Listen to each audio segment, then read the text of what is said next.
Assalamualaikum warahmatullahi wabarakatuh. Pada kesempatan kali ini saya akan mengajak teman-teman untuk memahami topik penting dalam dunia keuangan, yaitu penilaian investasi. Nah, melalui video ini kita akan membahas apa itu investasi, manfaat, jenis-jenis, metode, instrumen investasi, serta faktor-faktor yang mempengaruhi penilaian investasi yang dapat membantu kita membuat keputusan investasi yang lebih baik. Investasi terbaik yang bisa kita lakukan adalah investasi dalam pengetahuan. Hanya dengan memahami nilai sesungguhnya dari sebuah keputusan, kita dapat meraih keuntungan yang maksimal, menurut Warren Buffett. Nah, sebelum masuk ke pembahasan utama, izinkan saya untuk memperkenalkan diri terlebih dahulu. Perkenalkan, nama saya Winnie Aprilia dengan NIM 45223-080 dari kelas 2D D4 Administrasi Niaga. Selamat menyaksikan. Mari kita mulai dengan dasar yang paling penting.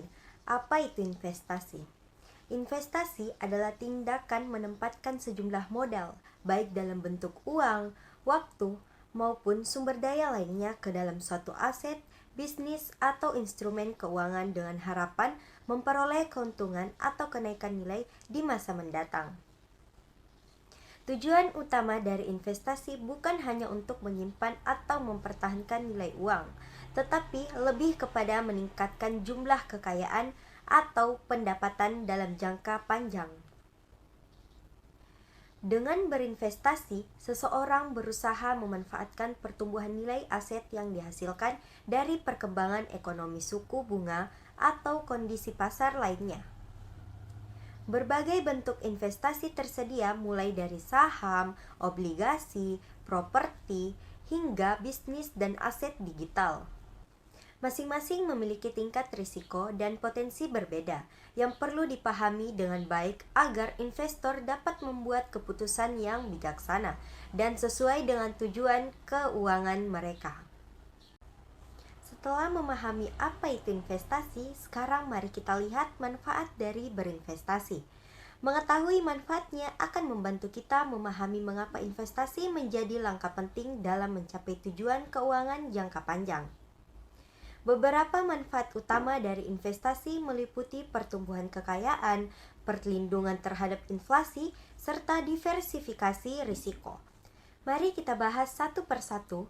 Berikut adalah penjelasan secara lengkap mengenai setiap manfaat investasi yang saya sebutkan tadi. Yang pertama, pertumbuhan kekayaan. Investasi memungkinkan seseorang untuk menumbuhkan kekayaan secara bertahap melalui pengembalian yang dihasilkan dari instrumen investasi seperti saham, obligasi, reksadana, atau properti. Pertumbuhan kekayaan terjadi ketika nilai aset yang diinvestasikan meningkat dari waktu ke waktu. Misalnya nih, seseorang yang berinvestasi di pasar saham bisa memperoleh keuntungan dari kenaikan harga saham seiring dengan perkembangan perusahaan tempat ia berinvestasi. Nah, semakin lama investasi ini dilakukan, maka semakin besar juga potensi pertumbuhan kekayaan yang bisa dicapai oleh investor ini. Yang kedua, perlindungan terhadap inflasi. Kita harus ketahui dulu apa itu inflasi. Nah, inflasi adalah peningkatan harga barang dan jasa dari waktu ke waktu, yang pada akhirnya mengurangi daya beli uang. Dalam konteks ini, hanya menyimpan uang dalam bentuk tabungan tanpa menginvestasikannya dapat berakibat pada penurunan nilai real uang tersebut.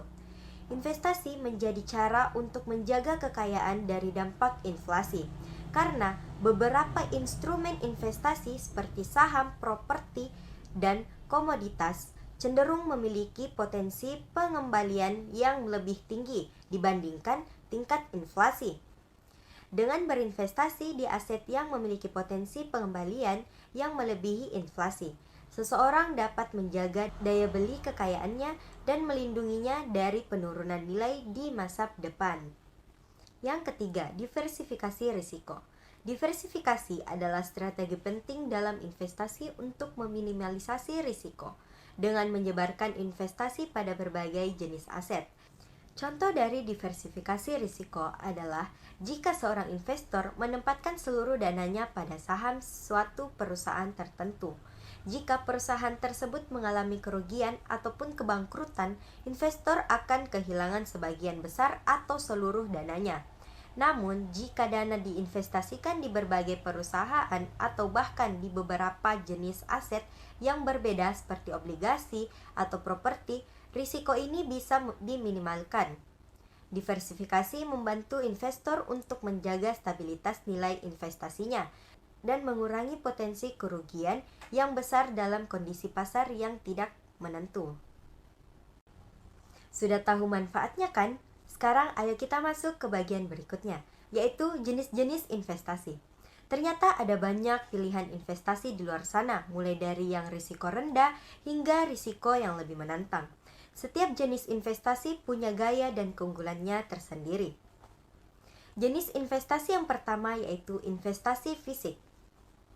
Investasi fisik merujuk pada penanaman modal dalam bentuk aset berwujud yang memiliki nilai intrinsik dan dapat dipegang secara fisik. Beberapa contoh umum dari investasi fisik meliputi properti, emas, barang koleksi seperti karya seni atau barang antik, dan komoditas lainnya.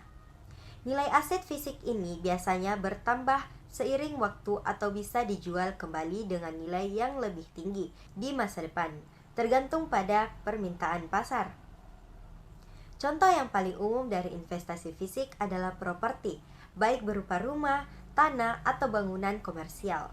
Investasi properti seringkali dianggap stabil karena nilainya cenderung meningkat dari waktu ke waktu dan memberikan potensi pendapatan pasif melalui penyewaan.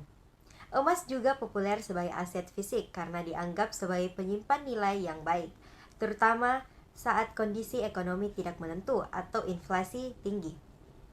Aset-aset fisik ini memberikan keuntungan berupa kepemilikan real dan dalam beberapa kasus daya tahan yang lebih tinggi terhadap inflasi dan volatilitas pasar. Nah, jenis investasi yang kedua yaitu investasi finansial. Investasi finansial adalah investasi dalam bentuk aset keuangan yang tidak dapat dipegang secara fisik, seperti saham, obligasi, reksadana, deposito, dan instrumen pasar uang lainnya. Aset finansial ini umumnya digunakan untuk memperoleh keuntungan dari perubahan harga pasar atau pendapatan pasif seperti bunga dan dividen. Saham juga adalah salah satu bentuk investasi finansial paling populer yang mewakili kepemilikan dalam sebuah perusahaan. Dengan memiliki saham, investor berhak mendapatkan bagian dari keuntungan perusahaan dalam bentuk dividen, serta dapat mengambil keuntungan dari apresiasi harga saham. Selain saham, obligasi juga adalah bentuk investasi finansial, di mana investor meminjamkan uang kepada penerbit obligasi, misalnya pemerintah atau perusahaan, dan menerima bunga atas pinjaman tersebut. Investasi finansial memiliki berbagai macam instrumen dengan tingkat risiko dan potensi keuntungan yang berbeda, sehingga memberikan fleksibilitas dalam diversifikasinya. Nah, jenis investasi yang ketiga yaitu investasi usaha. Investasi usaha adalah jenis investasi yang dilakukan dengan menanamkan modal ke dalam sebuah usaha atau bisnis, baik secara langsung atau tidak langsung. Dalam hal ini, investor terlibat dalam kegiatan usaha dengan tujuan memperoleh keuntungan dari laba bisnis tersebut. Investasi usaha bisa dilakukan dengan mendirikan usaha sendiri, bermitra dengan orang lain, atau berinvestasi di bisnis yang sudah ada. Ini mencakup berbagai jenis usaha, mulai dari usaha kecil, menengah, hingga investasi di perusahaan yang besar. Dalam bentuknya yang sederhana, investasi usaha bisa berupa usaha waralaba, di mana investor membeli hak untuk menjalankan bisnis di bawah merek tertentu dan memperoleh keuntungan dari penjualan produk atau layanan. Di sisi lain, investasi usaha juga bisa dilakukan dengan menjadi investor ekuitas di sebuah perusahaan, di mana investor berhak mendapatkan keuntungan berdasarkan pertumbuhan laba perusahaan tersebut. Investasi usaha biasanya memiliki risiko yang lebih tinggi dibandingkan jenis investasi lainnya karena keberhasilan bergantung pada faktor manajemen, persaingan, dan kondisi pasar. Namun potensi keuntungan juga lebih besar, terutama jika usaha tersebut berhasil berkembang dengan baik. Setiap jenis investasi ini memiliki karakteristik, risiko, dan potensi keuntungan yang berbeda-beda. Investasi fisik cenderung lebih stabil, sedangkan untuk investasi usaha menawarkan potensi pertumbuhan yang lebih tinggi, tetapi juga berisiko yang tinggi. Sekarang kita akan membahas metode penilaian investasi. Yang pertama itu payback period. Metode payback period digunakan untuk menghitung berapa lama waktu yang dibutuhkan untuk mengembalikan modal awal investasi dari arus kas yang dihasilkan. Semakin singkat waktu yang dibutuhkan, semakin baik investasi tersebut dianggap, terutama untuk investasi yang ingin meminimalkan risiko. Namun, metode ini tidak mempertimbangkan nilai waktu dari uang, sehingga hanya cocok digunakan untuk proyek jangka pendek. Metode yang kedua yaitu Net Present Value atau NPV. Net Present Value atau NPV adalah metode yang menghitung nilai sekarang dari arus kas masa depan yang dihasilkan oleh investasi, setelah dikurangi dengan biaya investasi. Metode ini memperhitungkan nilai waktu dari uang, sehingga sangat efektif untuk proyek jangka panjang. Jika NPV positif, maka investasi tersebut dianggap menguntungkan. Jika negatif, maka investasi mungkin kurang layak. Nah, metode yang ketiga adalah Internal Rate of Return atau IRR. Internal Rate of Return atau IRR adalah tingkat pengembalian yang dihasilkan dari investasi. IRR adalah suku bunga yang menyebabkan NPV dari semua arus kas menjadi nol. Investasi dianggap layak jika IRR lebih tinggi daripada tingkat pengembalian yang diharapkan atau biaya modal. IRR membantu membandingkan berbagai proyek investasi untuk melihat mana yang memiliki tingkat pengembalian tertinggi. Nah, metode yang keempat adalah Profitability Index atau PI. Profitability Index atau PI digunakan untuk membandingkan nilai sekarang dari arus kas masa depan dengan biaya awal investasi. Ini dihitung dengan membagi NPV dengan biaya investasi. Jika PI lebih dari 1, maka investasi dianggap menguntungkan.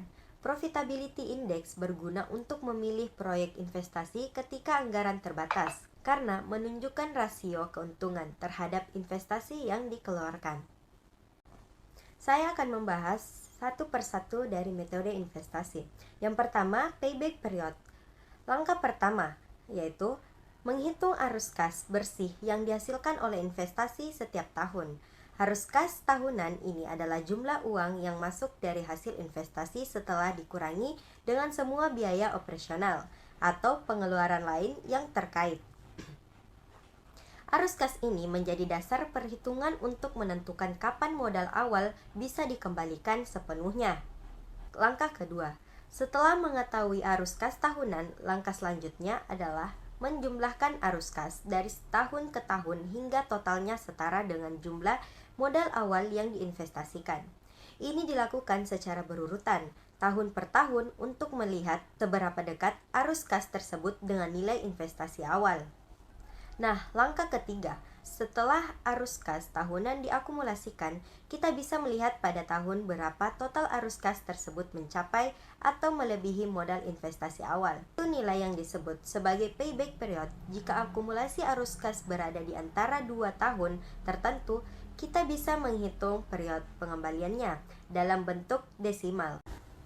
Net Present Value atau NPV adalah metode yang digunakan untuk mengevaluasi kelayakan suatu investasi dengan menghitung selisih antara nilai sekarang dari arus kas yang diharapkan di masa depan dan nilai investasi awal.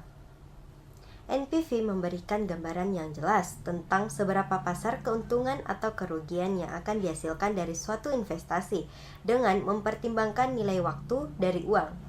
Dalam konteks ini, nilai waktu dari uang berarti bahwa nilai uang yang diterima di masa depan tidak sama dengan nilai uang yang sama yang diterima saat ini, karena adanya faktor inflasi dan kesempatan untuk berinvestasi.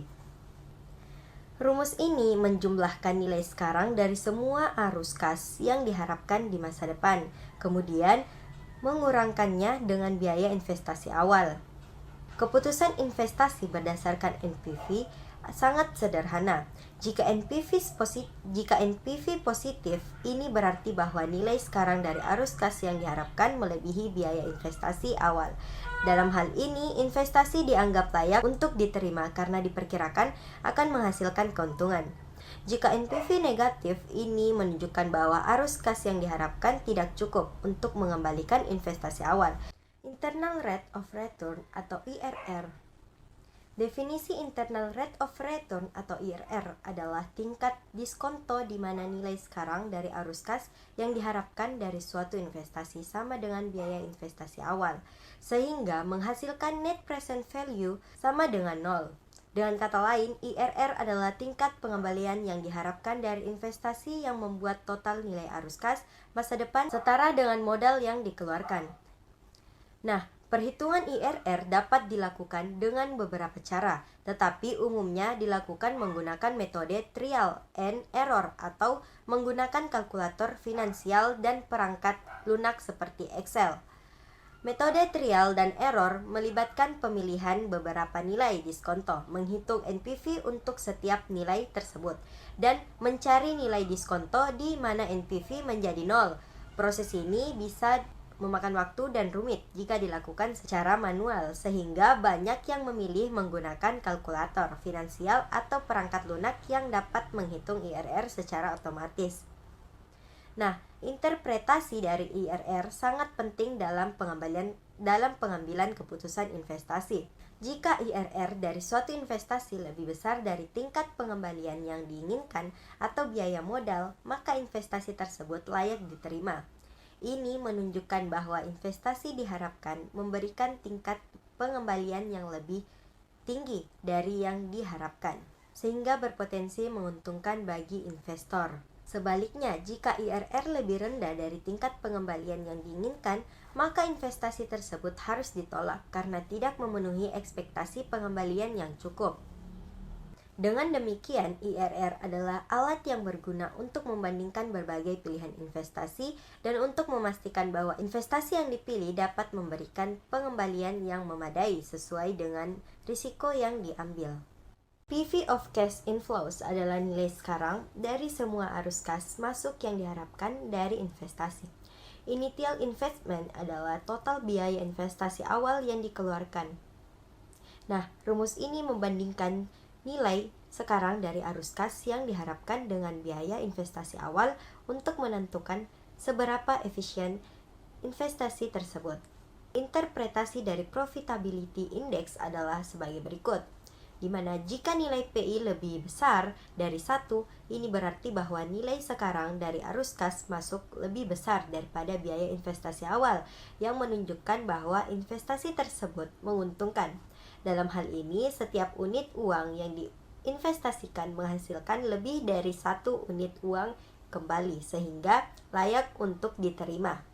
Sebaliknya, jika PI kurang dari 1, arus kas yang diharapkan tidak cukup untuk menutupi investasi awal, sehingga investasi tersebut harus ditolak.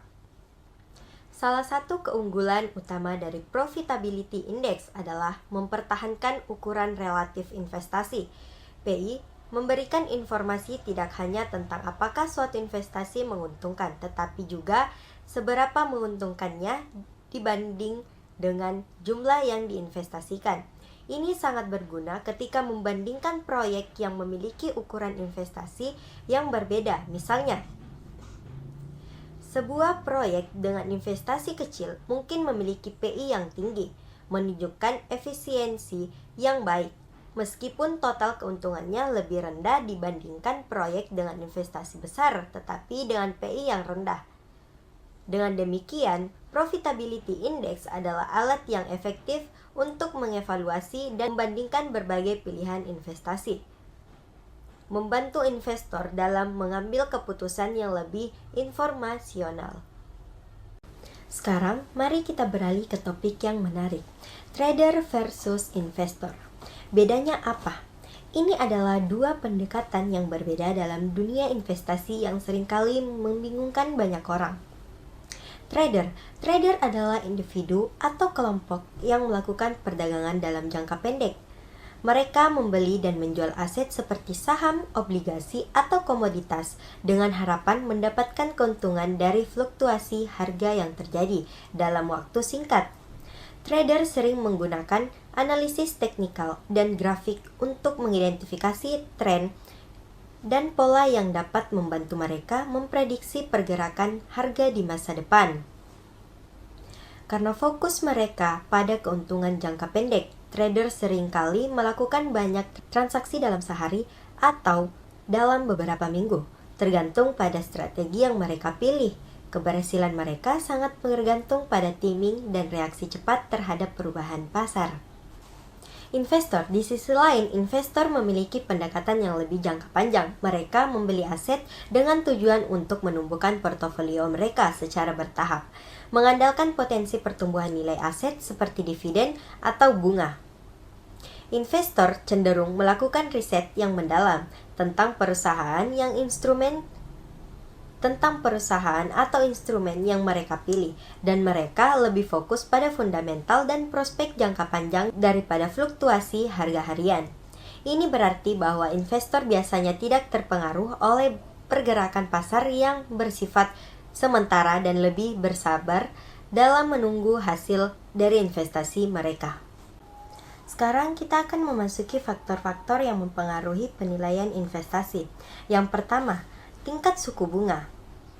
Tingkat suku bunga adalah salah satu faktor kunci dalam penilaian investasi. Ketika suku bunga meningkat, biaya pinjaman juga naik, dan ini dapat berdampak negatif pada nilai sekarang dari arus kas yang diharapkan. Dalam konteks NPV, semakin tinggi suku bunga yang digunakan sebagai tingkat diskonto, semakin rendah nilai NPV yang dihasilkan. Hal ini terjadi karena arus kas masa depan akan didiskontokan ke nilai sekarang dengan faktor yang lebih besar, sehingga mengurangi nilai totalnya. Sebaliknya, jika suku bunga rendah, NPV cenderung lebih tinggi karena nilai sekarang dari arus kas masa depan lebih besar. Yang kedua, risiko investasi. Risiko merupakan faktor penting yang harus dipertimbangkan dalam penilaian investasi. Yang ketiga, proyeksi arus kas. Proyeksi arus kas adalah estimasi aliran yang akan diterima dari investasi di masa depan. Jika proyeksi arus kas dibuat dengan optimis, misalnya dengan memperkirakan pertumbuhan pendapatan yang kuat, dapat meningkatkan NPV dari investasi tersebut. Sebaliknya, proyeksi arus kas yang realistis akan menurunkan NPV. Oleh karena itu, akurasi dan keandalan proyeksi arus kas sangat penting untuk penilaian investasi yang tepat. Hal ini juga mencakup analisis menyeluruh terhadap faktor-faktor yang dapat mempengaruhi pendapatan, seperti kondisi pasar, persaingan, dan faktor ekonomi lainnya. Yang keempat, inflasi. Inflasi adalah faktor ekonomi yang dapat berdampak signifikan pada penilaian investasi. Tingkat inflasi yang tinggi dapat mengurangi nilai real dari arus kas masa depan, karena uang yang diterima di masa depan akan memiliki daya beli yang lebih rendah dibandingkan dengan uang saat ini. Ini berarti bahwa jika tingkat inflasi melebihi tingkat pertumbuhan arus kas, nilai real dari pengembalian investasi akan berkurang dalam penilaian investasi. Inflasi harus diperhitungkan dengan cermat untuk memastikan bahwa proyeksi arus kas dan pengembalian yang diharapkan mencerminkan kondisi ekonomi yang realistis. Nah, sekarang kita memasuki pembahasan mengenai instrumen investasi yang umum digunakan. Nah, yang pertama itu saham. Saham adalah surat berharga yang menunjukkan kepemilikan suatu perusahaan. Ketika Anda membeli saham, Anda secara efektif membeli bagian dari perusahaan tersebut yang memberi Anda hak atas sebagian dari keuntungan perusahaan. Biasanya dalam bentuk dividen. Saham dapat diperdagangkan di bursa efek dan harganya berfluktuasi berdasarkan permintaan pasar dan kinerja perusahaan. Investasi saham memiliki potensi keuntungan yang tinggi, tetapi juga membawa risiko yang lebih besar karena nilai saham dapat turun secara signifikan. Nah, instrumen investasi yang kedua yaitu reksadana. Reksadana adalah wadah investasi yang mengumpulkan dana dari banyak investor untuk diinvestasikan dalam berbagai instrumen keuangan, seperti saham, obligasi, atau pasar uang. Manajer investasi yang berpengalaman mengelola portofolio ini dan investor memiliki saham dalam reksadana sesuai dengan jumlah yang mereka investasikan. Reksadana memberikan keuntungan diversifikasi yang baik dan dapat mengurangi risiko karena dana diinvestasikan dalam berbagai aset. Ada berbagai jenis reksadana, termasuk reksadana saham, reksadana obligasi, dan reksadana pasar uang, yang memungkinkan investor memilih sesuai dengan tujuan investasi dan toleransi risiko mereka. Nah, instrumen investasi yang ketiga yaitu properti. Investasi properti melibatkan pembelian aset fisik seperti rumah, apartemen, atau gedung komersial dengan tujuan untuk mendapatkan pendapatan sewa atau pertumbuhan nilai jangka panjang. Properti sering dianggap sebagai investasi yang relatif aman dan stabil karena nilainya cenderung meningkat seiring waktu. Namun, investasi properti juga datang dengan tantangan seperti biaya perawatan, pajak, dan risiko terkait dengan penyewa. Nah, instrumen investasi yang keempat yaitu deposito.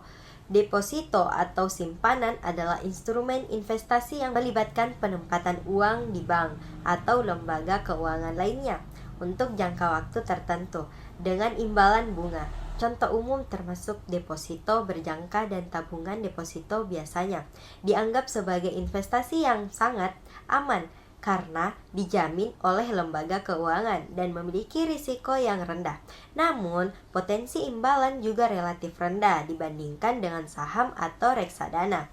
Deposito sering digunakan sebagai alat pengelolaan kas atau untuk menyimpan dana darurat. Nah, instrumen investasi yang kelima yaitu obligasi. Obligasi adalah surat utang yang diterbitkan oleh pemerintah atau perusahaan untuk menghimpun dana. Ketika Anda membeli obligasi, Anda meminjamkan uang kepada penerbit obligasi dan mereka berjanji untuk membayar kembali jumlah pokok pada tanggal jatuh tempo serta memberikan pembayaran bunga secara berkala selama masa berlaku obligasi. Obligasi sering dianggap sebagai investasi yang lebih aman dibandingkan saham, tetapi imbalan yang dihasilkan juga cenderung lebih rendah. Obligasi dapat digunakan untuk mendiversifikasi portofolio investasi dan mengurangi risiko keseluruhan. Nah, masing-masing instrumen investasi ini memiliki karakteristik risiko dan potensi pengembalian yang berbeda-beda, sehingga penting bagi investor untuk memilih instrumen yang sesuai dengan tujuan dan profil risiko mereka. Semoga informasi ini bermanfaat dan menambah wawasan teman-teman dalam dunia investasi. Terima kasih telah menyaksikan dan sampai jumpa di video selanjutnya.